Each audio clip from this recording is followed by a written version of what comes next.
Did you know that despite sharing over 1,200 kilometers of border, a person from Lisbon is often genetically closer to someone in Ireland or Western France than to someone in Barcelona?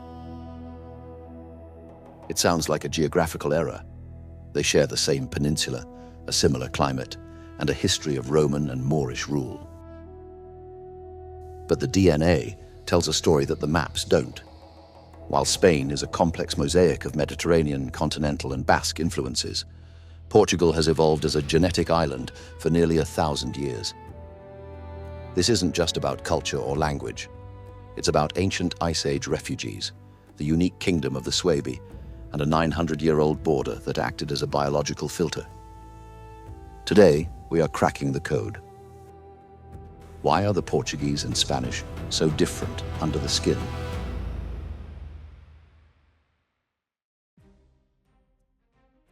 To understand the divergence, we have to look at the two front doors of the Iberian Peninsula. Spain is the Mediterranean gate. For millennia, its eastern and southern coasts were the landing pads for Greeks, Phoenicians, Carthaginians, and Romans. This created a rich, diverse genetic landscape, but one that leaned heavily toward the east. Portugal, however, is the Atlantic fortress. During the last glacial maximum 20,000 years ago, the western edge of Iberia was a sanctuary for hunter-gatherers. As the world warmed, these pioneers moved north along the coast.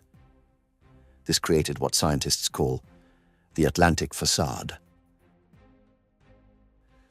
While central and eastern Spain saw constant inland migrations from Europe, the western edge remained a stronghold for these ancient Atlantic lineages. This is why, even today, the haplogroup subclades in Portugal often mirror those found in the British Isles and Brittany more than those found in the Italian peninsula. Portugal didn't just grow out of the land, it grew out of the sea. Now, we must be careful not to view Spain as a single genetic block. Spain is a fascinating mosaic. The Basque people in the north, for instance, are one of the most unique genetic groups in the world, carrying a signature that predates the arrival of Indo-European farmers. The Catalans in the east share deep ties with southern France. And Galicians in the northwest are, in many ways, the genetic cousins of the Portuguese. However, when we compare the average Portuguese genome to the average Spanish genome, we see a clear westward shift. While Spain absorbed the migrations of the continental interior and the Mediterranean, Portugal's genetic history was being written in maritime isolation.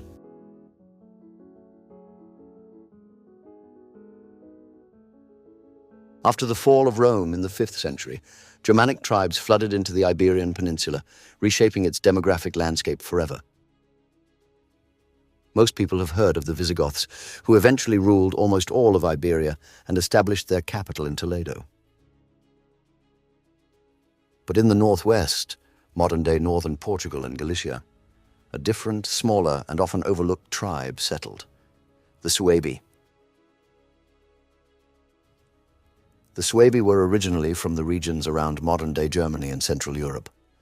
Unlike the Visigoths, who were constantly on the move and engaged in power struggles across the peninsula, the Suebi established something remarkable: the Kingdom of the Suebi, one of the first stable sub-Roman kingdoms in Western Europe. Their capital was Bracara Augusta, modern-day Braga in northern Portugal.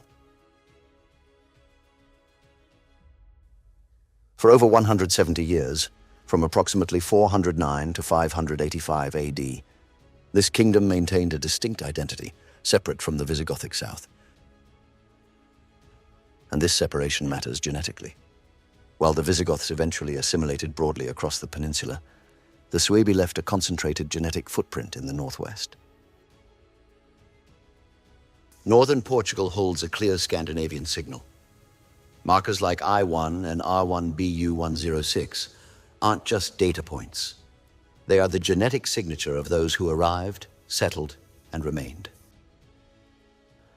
It's one of the key reasons why the northern Portuguese genetic profile remains so different from the broader Spanish profile. The Suebi didn't just pass through, they became part of the foundation.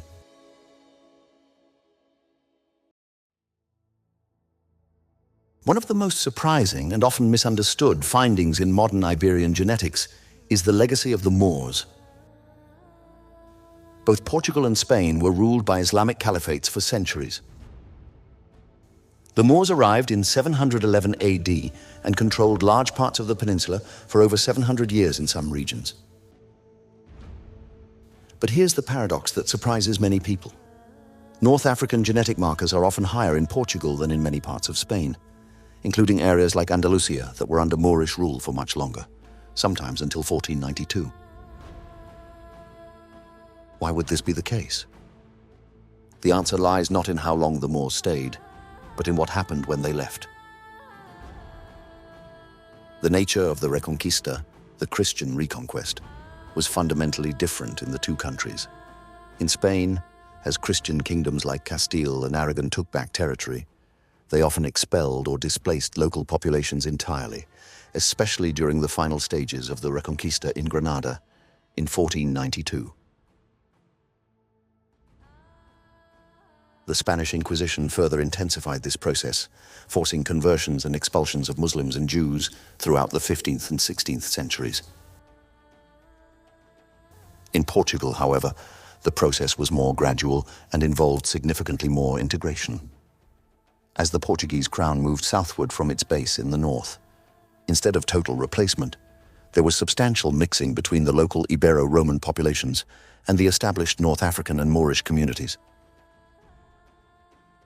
This is especially visible in southern Portugal, specifically in regions like the Alentejo and the Algarve, where North African haplogroups like EM81 can reach frequencies of 10 to 15% in some local populations.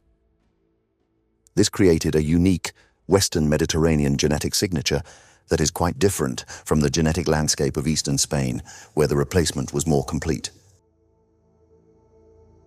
The Moors didn't just rule Portugal, they became part of its genetic fabric.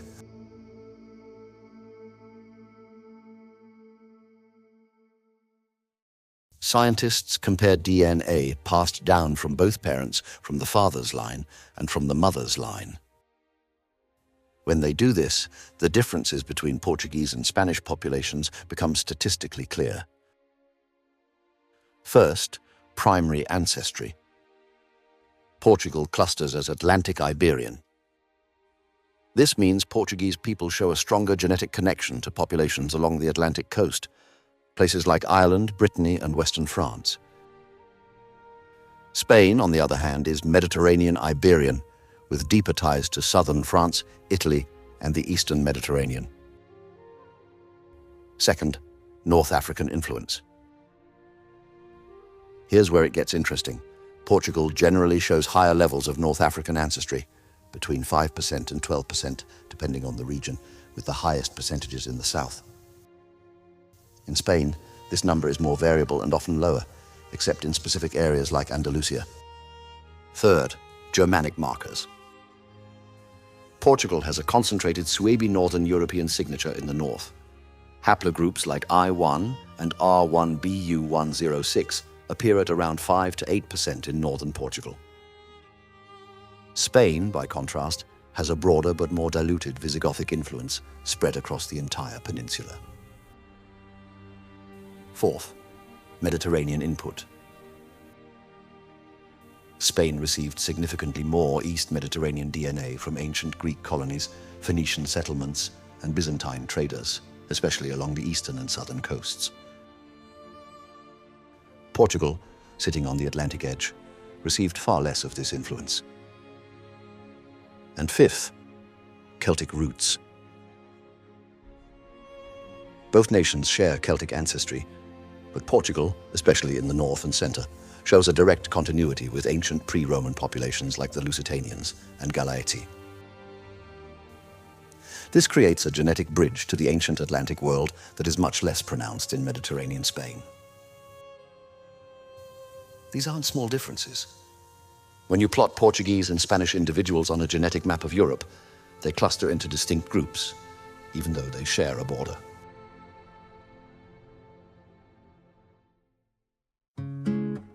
Today, Portugal's genetic diversity reflects the many layers of migration and settlement that shaped its history.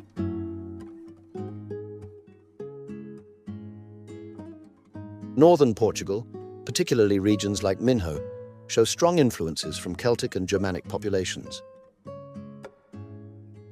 People in these areas tend to have lighter skin, blue or green eyes, and blonde or light brown hair, traits linked to Northern European ancestry.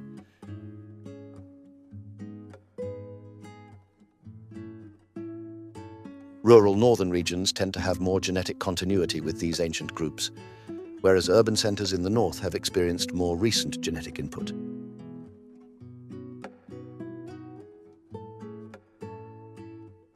In central Portugal, such as in the Beiras and Douro Valley, the genetic profile is more balanced, with influences from Celtic, Roman, and Moorish populations.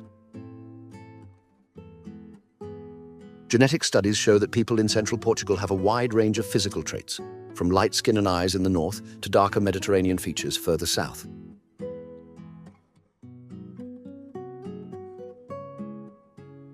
Central Portugal serves as a transition zone where diverse influences have mixed over millennia. In southern Portugal, particularly in the Alentejo and Algarve regions, the influence of Neolithic farmers, Romans, Moors, and Sephardic Jews is more pronounced. People here are more likely to have olive skin, dark hair, and brown eyes, reflecting deep connections to Mediterranean and North African populations.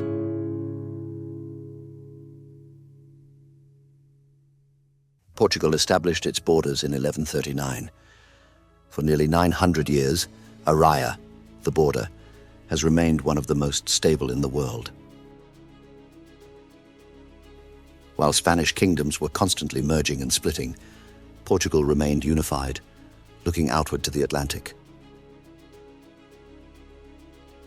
This stability created genetic drift.